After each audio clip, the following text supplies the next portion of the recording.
Hello guys, ഇന്ന് നമ്മൾ കാണാൻ പോകുന്ന ഇങ്ങനത്തെ ഒരു ബ്യൂട്ടിഫുൾ ആയിട്ടുള്ള ഒരു വർക്കാണ്. ഇതൊരു ഞാൻ കാണിച്ചിരിക്കുന്ന ഒരു പേപ്പറിൽ വരച്ചിരിക്കുന്ന ഒരു ഫ്ലവറും ലീഫും ചേർത്തിട്ടുള്ള ഒരു വർക്കാണ്. ഇതെങ്ങനെയാണ് ചെയ്യുന്നതെന്ന് നോക്കിയാലോ. നമ്മൾ ഇതുപോലത്തെ ഒരു പ്ലെയിൻ സാരിയാണ് എടുത്തിരിക്കുന്നത്. ഇത് ഞാൻ സാരീൻ്റെ തുമ്പ് ഭാഗത്ത് കുറച്ച് വർക്ക്, ഒരു 2-3 വർക്ക് ചെയ്തിട്ടുണ്ട്. അതാണ് ഇതെങ്ങനെയാണ് ചെയ്യുന്നതെന്നാണ് നമ്മളിത് നോക്കുന്നത്. ഇതിനകത്ത് നമ്മൾ മെയിനായി യൂസ് ചെയ്തേക്കുന്നത് കട്ട് ബീഡ്സ് യൂസ് ചെയ്തിട്ടുണ്ട്. നടുക്ക് നമ്മളൊരു വൈറ്റ് ഒരു മുത്ത് നിങ്ങൾക്ക് ഇഷ്ടമുള്ള കളർ കൊടുക്കാം, നിങ്ങൾ സാരിക്ക് മാച്ച് ചെയ്യുന്നത്. അതുപോലെ തന്നെ നമ്മൾ സൈഡിൽ ചെറിയ കട്ട് ബീഡ്സാണ് യൂസ് ചെയ്തിരിക്കുന്നത്. പിന്നെ അതിനോടൊപ്പം നമ്മൾ സീക്വൻസ്, സാരിക്ക് ചേരുന്ന ടൈപ്പ് സീക്വൻസ് നമ്മൾ ഉപയോഗിച്ചിട്ടുണ്ട്. സോ ഈ ബ്യൂട്ടിഫുൾ ആയിട്ടുള്ള വർക്കാണ് നമ്മൾ ഇന്ന് ചെയ്യാൻ പോകുന്നത്. അപ്പോൾ നമ്മൾ ഇതേ സെയിം ഫ്ലവർ ഇതേ ഷേപ്പിൽ തന്നെ നമ്മളിവിടെ ഫ്ലവർ വരച്ചിട്ടുണ്ട്. സോ ഇതേ ഷേപ്പിൽ ഓരോ കട്ട് ബീഡ്സുകൾ വെച്ചിട്ടാണ് നമ്മളിത് ഫിൽ ചെയ്യുന്നത്. റെയിൻബോ ടൈപ്പ് കട്ട് ബീഡ്സ് ആണ്. പിന്നെ ഈ നൈലോൺ ത്രെഡാണ് ഞാൻ ഇതിൽ യൂസ് ചെയ്യുന്നത്. അപ്പോൾ നമ്മൾ ഇവിടുന്ന് ത്രെഡ് എടുക്കുക. ശേഷം ഇതുപോലത്തെ ചെറിയ കട്ട് ബീഡ്സുകളുണ്ട്. കട്ട് ബീഡ്സുകൾ നമ്മൾ സിംഗിളായിട്ടാണ് സ്റ്റിച്ച് ചെയ്യുന്നത്. കാരണം നമുക്ക് ഷേപ്പ് അതുപോലെ തന്നെ ക്രിയേറ്റ് ചെയ്ത് വരാൻ വേണ്ടിയാണ്. ഓൾറെഡി ഞാനിവിടെ ചെയ്തിട്ടുണ്ട്, ഇതേ ഷേപ്പ് തന്നെ വരണം. അപ്പോൾ സിംഗിളായിട്ടാണ് നമ്മൾ കട്ട് ബീഡ്സുകളെ എടുക്കേണ്ടത്. ഇതുപോലെ സിംഗിളായിട്ട് എടുത്ത് ഷേപ്പിനനുസരിച്ച് കൊണ്ടുപോകാം. ഇതേ ഷേപ്പിൽ ഒന്നൊന്ന് വെച്ച് പോവുക. അപ്പോൾ നമ്മൾ ഇവിടെ ഈ ഫ്ലവറിൻ്റെ ഈ റൗണ്ടിലെ ആ ഭാഗത്ത് നമ്മളൊരു സീക്വൻസ് കൊടുക്കുക. അതിൻ്റെ കൂടെ തന്നെ നമുക്കിനി കട്ട് ബീഡ്സുകൾ ചേർക്കാനുണ്ട്. നമുക്കിതിൽ എത്ര ലെന്ത് വേണം അതനുസരിച്ച് നമുക്ക് ഇതിൽ ചെറിയ കട്ട് ബീഡ്സുകൾ നമുക്കിതിനകത്ത് ചേർക്കാം.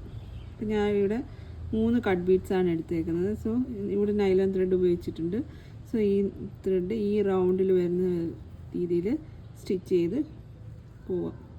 നെക്സ്റ്റ് നമ്മൾ ചെയ്യുന്ന ഈ റൗണ്ട് ഷേപ്പ് വന്നിട്ടില്ലേ, അവിടെ നമ്മൾ ഇതുപോലത്തെ ചെറുതായിട്ട് ചെറിയ ടൈപ്പുള്ള സീക്വൻസാണ് നമ്മളിവിടെ ഉപയോഗിക്കുന്നത്. ഇങ്ങനെ ഓരോ ലെയർ വെച്ചിട്ട് ഓരോ സീക്വൻസ് വെച്ചിട്ട് നമ്മളിങ്ങനെ റൗണ്ടിൽ കൊടുക്കും.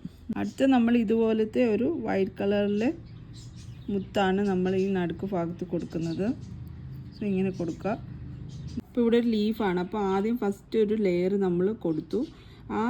അതിനുശേഷം ആ 2 കട്ട് ബീഡ്സുകൾ വിട്ടിട്ട് വീണ്ടും ഒരു ലെയർ കട്ട് ബീഡ്സുകൾ കൊടുത്തു. ഇനി ലാസ്റ്റ് 3 ലെയേഴ്സാണ് കൊടുക്കുന്നത്.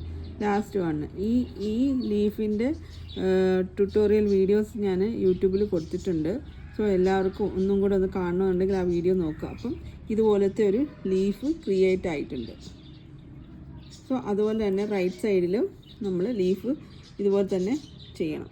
നെക്സ്റ്റ് നമ്മൾ ചെയ്യുന്ന ഓരോ സീക്വൻസ് വെച്ചിട്ട് ഇവിടുന്ന് സ്ട്രെയിറ്റ് താഴെ വരെ നമ്മൾ ഇവിടെ നൈലോൺ ത്രെഡാണ് ഉപയോഗിക്കുന്നത്. ഓരോ സീക്വൻസ് വെച്ചിട്ട് നമ്മൾ ഈ ലൈനിൽ കൂടെ ഇവിടം വരെ ഫില്ല് ചെയ്യും. അത് ഒരു ലീഫിൻ്റെ ഒരു ഷേപ്പാണ് നമ്മളിവിടെ കൊടുക്കുന്നത്.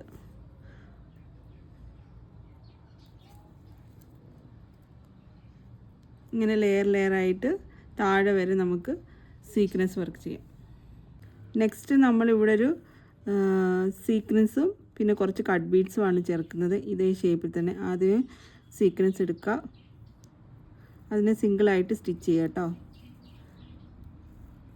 അപ്പോൾ നമ്മൾ സീക്വൻസ് മാത്രം കൊടുത്തു. അതിനുശേഷം നമുക്ക് കട്ട് ബീഡ്സുകൾ എത്ര എണ്ണം വേണോ അതനുസരിച്ച്. ഇപ്പോൾ ഞാനിവിടെ 3 കട്ട് ബീഡ്സാണ് കൊടുക്കുന്നത്. സോ ഇവിടെ 3 കട്ട് ബീഡ്സ് കൊടുക്കുക, ലോക്ക് ചെയ്യുക. നമ്മളെ ബ്യൂട്ടിഫുൾ ആയിട്ടുള്ള വർക്ക് ഇവിടെ ഫിനിഷ് ആയിട്ടുണ്ട്. സോ എല്ലാവരും ഇതൊന്ന് ട്രൈ ചെയ്ത് നോക്കുക. Thank you so much for watching. Please like and subscribe. God bless you all.